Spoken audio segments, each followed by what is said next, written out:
দরবারের রাজা হাজির।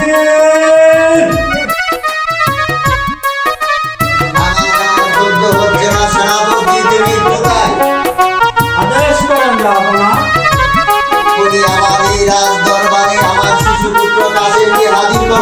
আমি এখনই আপনার শিশুপুত্র কাশেমকে রাজ দরবারে হাজির করতেছি। রাজ দরবারে শিশুপুত্র কাশেম হাজির।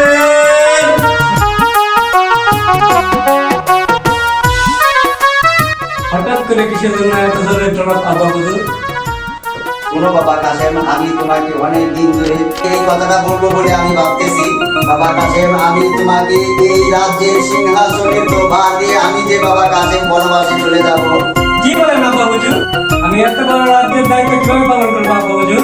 পারবে বাবা, পারবে। তোমার সাথে আমার অভিজ্ঞ দনপাঙ্গা সেনাপতির পাশে থাকবে। আদেশ করেন জাহাপনা। তুমি আমার শিশুপুত্র কাসেমকে রাজ্যের দায়িত্ব বুঝিয়ে দিবা। ঠিক আছে জাহাপনা।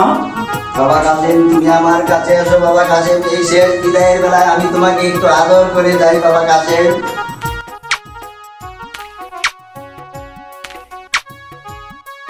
যাচ্ছি বাবা কাসেম, আমি চলে যাচ্ছি বাবা কাসেম।